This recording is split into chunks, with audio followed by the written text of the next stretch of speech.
Hello and welcome to this Desktop Metal webinar. My name is Matthew and I will be your Global Spec moderator, and I want to review a few housekeeping items with you before we begin. Please take a moment to familiarize yourself with the operation of the user interface for today's webinar. The large window with the heading Presentation in the upper left is the primary window for today. Just to the right of the main presentation window is the Speaker Bio window with background information on today's presenter. Just below that is the Q&A window. At any time during the presentation, you can enter a question into the box in the lower section of the window and click Submit. Your question will be placed in the queue to address when we get to the Q&A session. At the bottom of your screen, you will see additional buttons to enhance your webinar experience. To see what a particular button does, just place your mouse pointer over it and a tooltip will appear with a description of the button's function. Now let me introduce today's presenter. With us today, we have Justin Nardone, the founder and CEO of Figur. And Justin, welcome to today's event. And with that, I will pass things along to you to get started. Hi, I'm Justin Nardone, founder and CEO of Figur. Figur is part of Desktop Metal, which produces 3D printers for metal, polymers, and sand casting. Today, we're going to talk about digital sheet forming and its role in the manufacturing industry.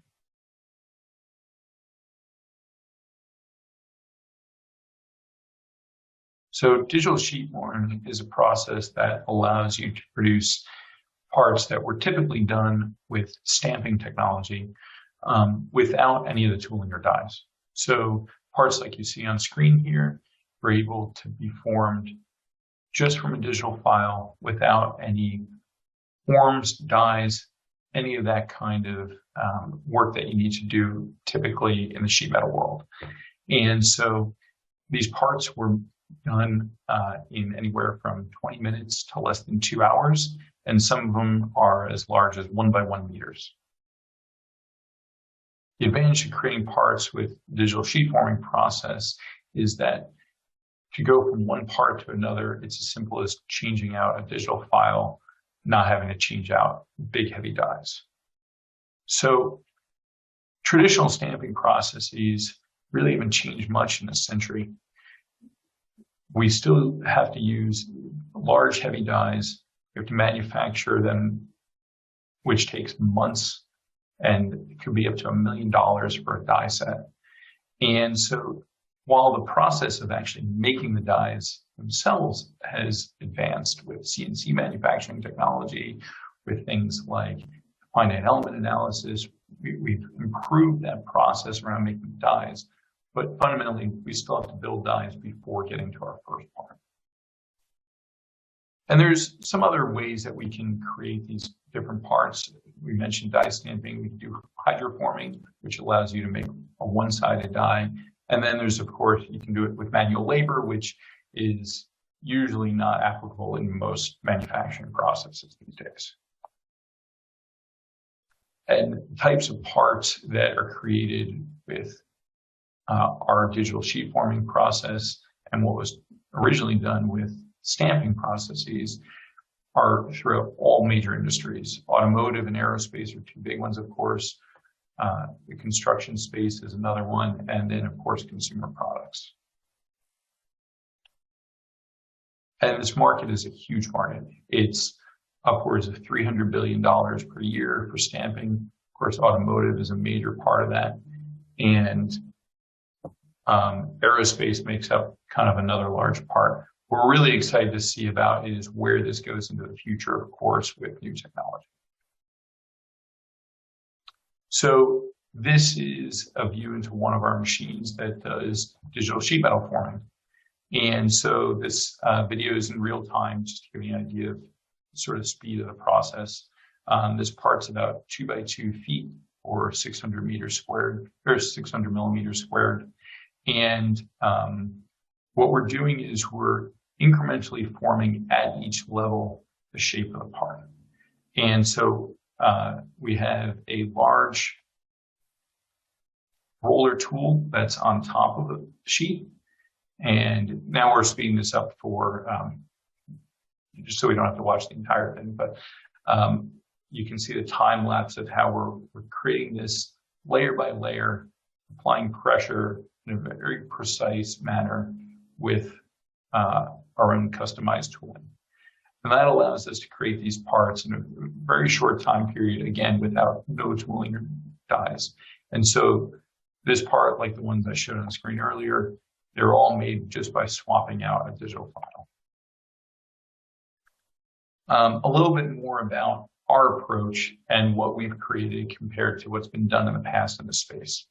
And we're really the first company to commercialize a turnkey system that you can put into a shop to incrementally form sheet metal. And so there's been a lot of research for a single ball tool on one side of the sheet. You can see on the left here. And then there's been also some research on using two tools, one on each side of the sheet. And so with the single ball tool, there's a bunch of research going back even decades into that process, but you never really have good control over the actual sheet metal because you're just applying pressure at one point, but then holding the part at the edges. You really don't have the fine control to create complex shapes or have it be very repeatable. With the dual ball tool method, you're able to make those complex shapes, and the issue there, though, is that it's very difficult to control those two tools on both sides of a very thin piece of sheet metal. Typically, it's done with robotic arms, which don't quite have the accuracy needed to create the precise parts for this industry. They also don't quite have the speed that sort of a dedicated machine tool does. So we kind of sit in between those with this hybrid approach, and we have a single ball tool on one side and then a backing system on the other side, which consists of like a resilient material that is very flexible to whatever part is. So that backing system does not need to be made for each individual part. If you're making a car fender or an aerospace part or an architectural part, you use the same type of backing system. So again, to highlight kind of what's going on in this process. So typical incremental sheet forming is allowing the forces to really get distributed throughout the whole sheet. So what happens is, even though you're able to form that part, as you're doing so, you're putting a lot of additional stresses throughout that entire piece of sheet metal. This usually results in the part warping once you take it out of that frame or fixture that you might have for holding the part. So with our process, what we're doing is we're localizing the force right to where that tool is by applying pressure from the backside with that resilient material. So what that allows for is more precise control. We can go even faster through the material. And when you take it out of the fixture, you reduce the chance that it's going to warp it once you remove it. So a little bit about where we sit in this sort of world of manufacturing and where this incremental sheet process, it really fits into prototyping and production. So traditionally, years ago, if you wanted to make things out of different materials, there was only a small handful of processes, right? So for plastics, injection molding was the major process, still is. For solid metal parts, casting is sort of the traditional go-to for most high volume solid metal parts. And then sheet metal is stamping, of course. So this is where 3D printing and additive manufacturing kind of came in. So for those plastic parts, if you had to do a low run, it wasn't economical to create a tool or a mold or something to inject that plastic into to create that part, right? If you had less than 1,000 parts, it just wasn't economical to spend most of the time 6 figures for that injection mold. So that's where 3D printing sits. You can make one, you can make 100, you can make 1,000, and it's starting. That number is starting to creep up where you could even make tens of thousands of parts with additive, and it might make more sense than making that mold for injection molding. Same thing with solid metal parts, and that's a lot of what Desktop Metal is doing with binder jetting, is being able to create those low volume to medium volume production parts sometimes in the thousands, and it makes more sense than doing the more traditional methods. And that's really why we're part of Discount Metals, because even though we're a different type of process, we kind of sit in the same spot from a prototype and production standpoint, is that we're able to create one, we're even able to create thousands of parts into that like lower volume space, and it makes more sense than stamping a lot of times. So that's kind of where digital sheet forming parallels additive and 3D printing. This is just one example part of like where it might make sense to implement a process like this. So a small stamped part, you could spend easily $150K for the dies. You have months of lead time just to get those dies. We have 3 months, but to be honest, it's probably short these days. It's probably more like 4 to 6 months, unless you have a shop internally to your company to make the dies. So if you're making a low volume, like let's say 1,000 parts, you have to amortize that die over the cost of those parts. And that's where it can get pretty expensive per part. So if you shift to a digital process, there's none of that cost to die. And your first part is in days, not months. And this is kind of where you have to look what's applicable to your own process. And so depending on the quantity of the parts, you can kind of see the difference between the cost of part with our process versus with stamping. And so that's really where we can get advantage. Same thing with your time to first part. So with a process like digital sheet forming, you can get to your first part in a day or two. Whereas with stamping, you're going to be waiting at least a couple months. And so what happens is you have a much shorter lead time to that first part. Now, eventually stamping will catch up, and it's going to be very dependent on, what the size of your part is, the quantities that you're looking at. But for an example part like this, that break even was around 2,000 parts. So you can make 2,000 parts before you even got that die set in the door. And that might make sense for the type of part you're doing. So this is a little demo video of how some of the parts are formed in our machine. You can see the tool working its way down in layers through those parts.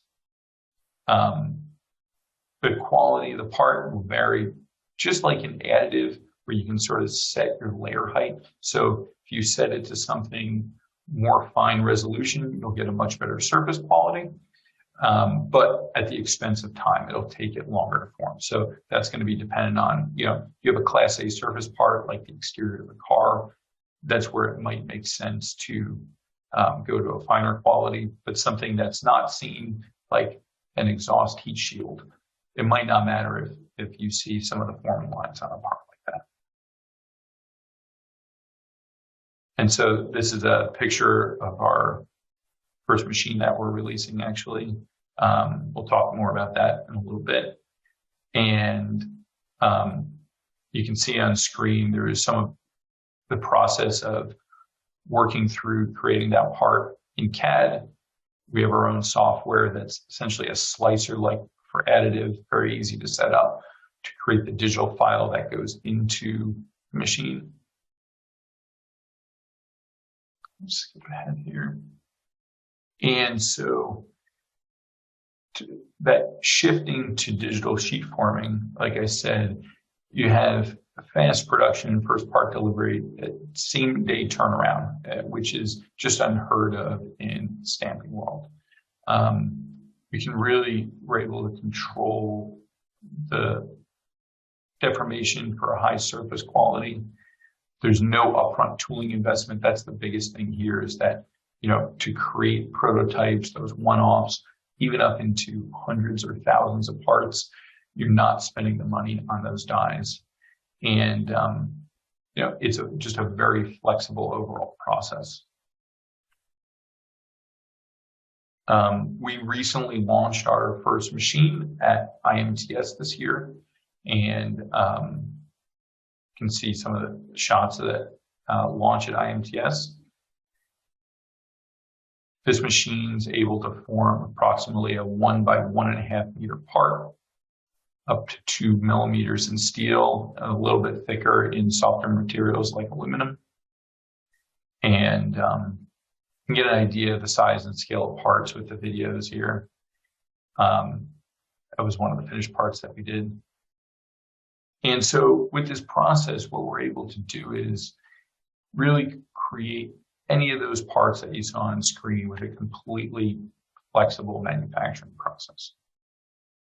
A little bit more about just our tooling and backing system that I mentioned earlier. So we have a number of forming tools. So depending on the type of part that you're forming, we have a number of different tooling options. So if you're forming steel versus aluminum or titanium, we'll recommend different tooling.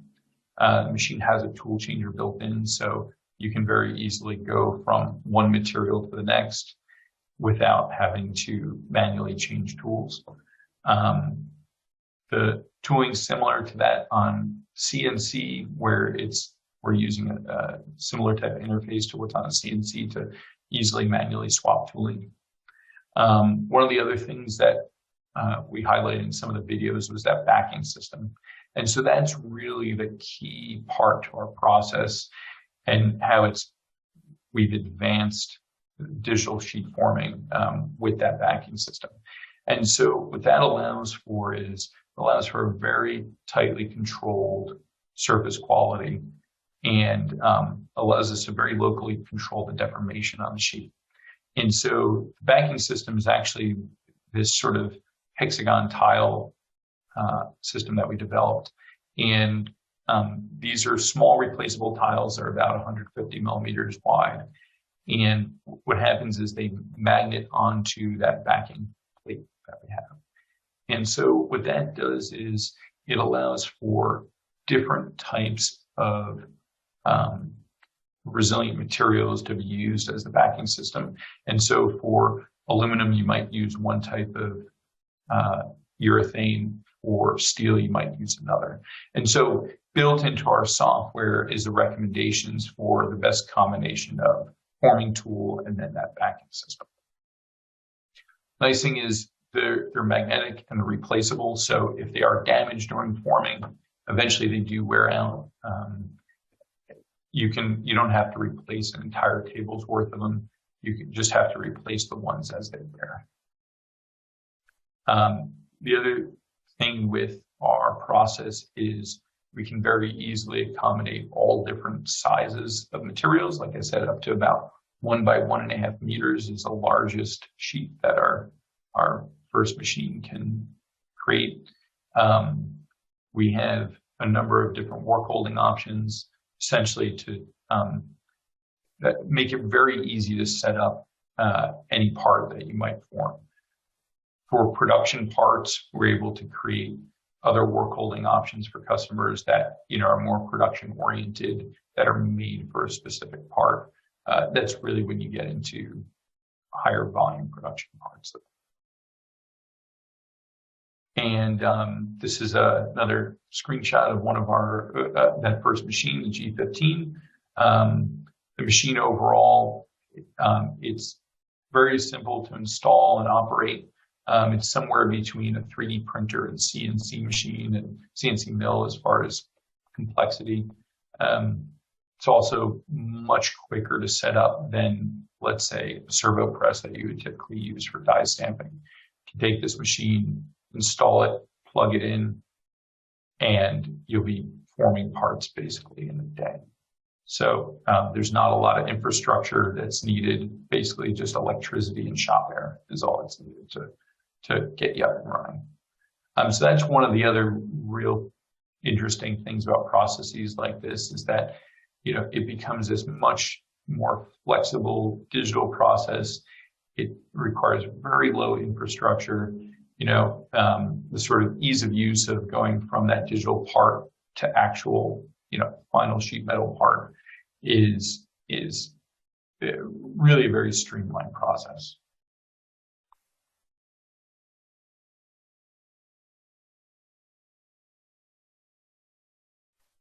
Thanks for taking a look at our digital sheet forming process, and we'll go to any questions that you guys might have.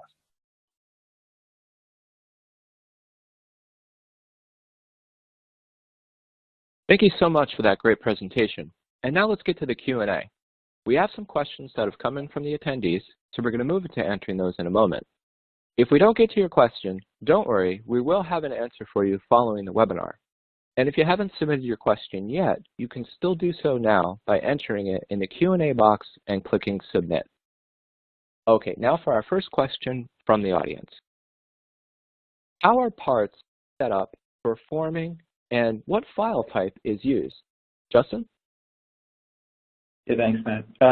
Yeah, so we're going to have our own slicing software that'll come with the machine, similar to 3D printers. It's somewhere in between 3D printing software and like CAM CNC software. And we can take all sorts of different CAD files. Typically, STEP or IGES are the best for best service quality. Excellent, thank you for that. Okay, now for our next question from the audience. How large of a part can you form, and how thick? Yeah, the forming area of the part is just under 1.5 meters by 1 meter. We can go up to 2 millimeters thick for cold rolled steel is what we're rating the machine for, and then even thicker for aluminum, and a little less than that for some of the tougher to form alloy materials. Excellent, thank you for that. And to the audience, we are in the Q&A session. You can still send your question in by entering it in the Q&A box and clicking Submit. And while you're thinking of your questions, I just want to take this moment to point out on your screen in the top right corner, we have a resource list. We have some additional information from the team that we encourage you to follow up with.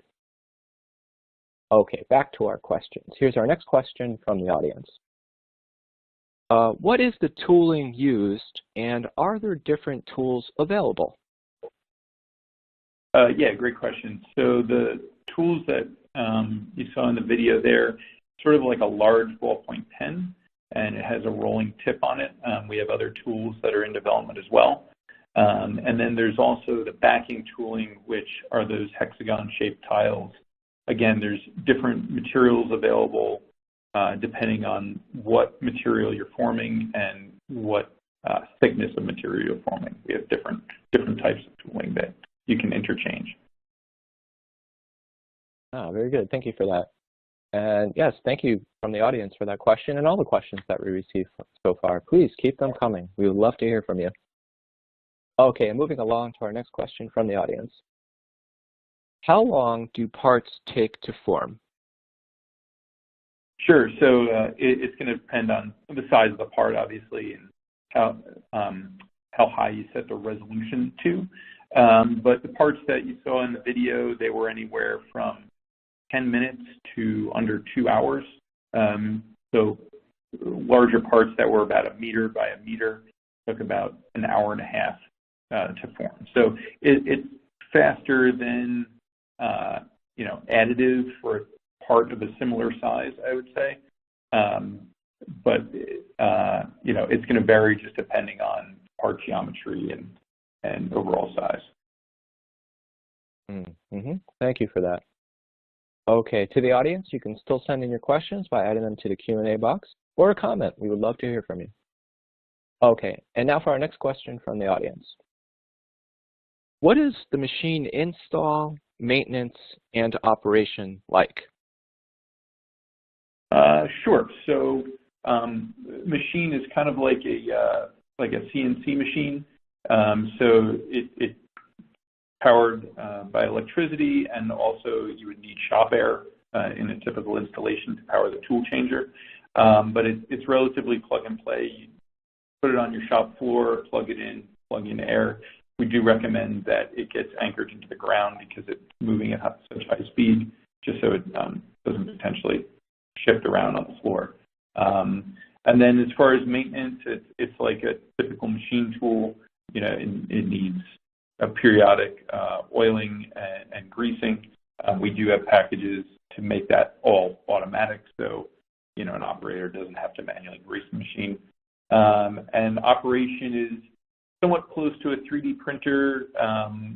There's little bits that are similar to a CNC milling machine, but I'd say as far as ease of use, it's close to that of a 3D printer. Oh, very cool. Thank you for that. Great question. Okay, moving along to the audience. We have great questions in the queue, and as mentioned, we're going to try to answer everyone. However, if we don't get to your question for whatever reason, we will have an answer for you following the webinar. Okay, now for our next question. Yeah, I believe this one was submitted during one of the videos, if I'm correct. But here's the question. Is the tool spinning? Sure, great question. No, the tool itself is not spinning. One of the types of tools that we have is kind of like a big ballpoint pen. So the tip is rolling along the material, but we aren't actively powering the rotation of the tool.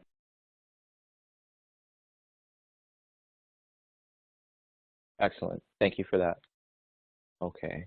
And just looking at all the great questions in here, going to pick our next one. Let's see. Okay, great. Here we go.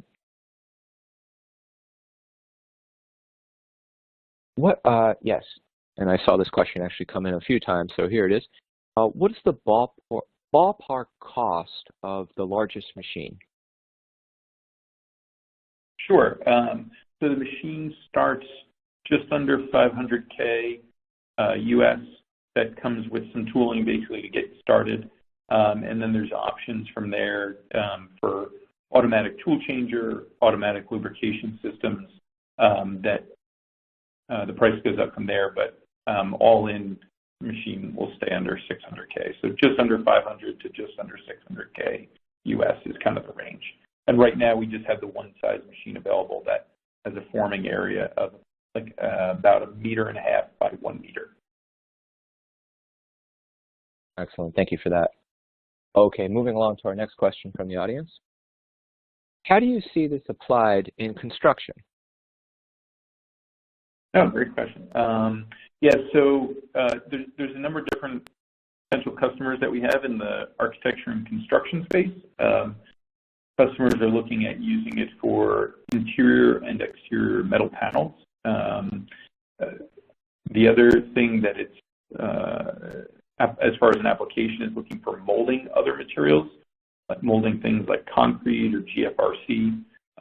Because we're forming relatively inexpensive materials like low carbon steel, you can use those materials as formwork for other things. So either direct application of various types of materials or using it as molds for other types of construction materials. Nice one. Thank you for that. And thank you for that question. And to the audience, thank you for all these questions. This is great. Please keep them coming. As mentioned, we're going to try to answer everyone, but if we don't get to your question, we will reach out after the webinar. Okay, moving along to our next question. What is the maximum depth profile possible? Sure. So the machine that you see here has a Z-axis of 400 millimeters, so just around 16 inches. That would be the absolute max part depth you could form. Perfect. Thank you. Okay, and here's our next question. I believe I'm saying this correctly, is the backing consumable? Question 17 in the queue, Justin. Yeah, sure.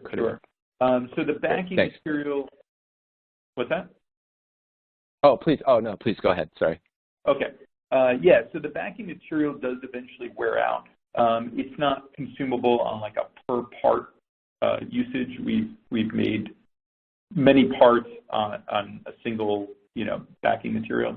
It is one of the reasons we have it as a that tile system that you saw, those hexagon tiles in the video, because you can replace individual sections of it without having to replace the entire table's worth of backing. So if one area gets a little more worn than others or damaged, you don't have to replace the entire sheet. You can just replace sections of it. Oh, that's great. Thank you. Okay, and our next question. Is there any pre-process needed before putting the sheet onto the machine? No, not necessarily. I'm assuming that means for doing some kind of forming or something to the sheet before putting it in the machine. No, the sheet gets inserted flat into the machine. Ah, very easy. That's great. Okay, moving along to our next question from the audience. What type of accuracy in terms of profile tolerance could you achieve with some of the sample geometries that were shown on the video? Sure. Yeah, we've achieved accuracies of better than plus and minus 1 millimeter back to the CAD part, and we're getting that accuracy better every day. We're able to dial in that accuracy a couple different ways. Some on the machine, we can account for things like springback, and then we have other more complex ways to be able to take parts, scan them, and then feed that back into our process to make them more accurate. Excellent, thank you. And to the audience, looks like we have a couple questions in the queue for now, but as mentioned, if we didn't get to your question, we'll reach out later. But to the audience, if you have any last questions or comments, now would be a good time to send them in. And here is our next question. Can you handle hulls, or is it that a secondary operation? Or is that a secondary operation? Excuse me. Yeah, that would be a secondary operation. Currently, we don't have like a laser cutter or drilling integrated into the machine. But there's potential for that in future versions of the machine. Excellent, thank you for that. Okay, and it looks like for now, this may be our last question. It's probably a great question to end off on. But if we do receive anything else, we'll try to get to that as well. But again, to the audience, if we didn't get to your question, we'll reach out later. But for now, here's our last question for today. When will the machines be available? Oh, yeah, good question. So we're going to be starting to ship early next year. We're targeting Q1 of next year for the first machines. And then we already have a queue building for orders as we speak. Oh, that's exciting. Wonderful. Thank you for that. So that was our last question for today. So we are going to move to wrap things up. So Justin, thank you so much for that great presentation and also taking the time to answer some questions from our audience. Of course, we'd like to thank our audience as well. You will be receiving an email from us with a link to the on-demand version of this presentation, so you can come back and watch this again or share it with your colleagues. And lastly, please take a moment to complete a survey which will appear on your screen at the end of this live webinar. For on-demand viewers, you will find the survey located along the bottom of your attendee console in the survey. Again, thank you for taking the time to attend this webinar event. Take care, and we will talk with you soon.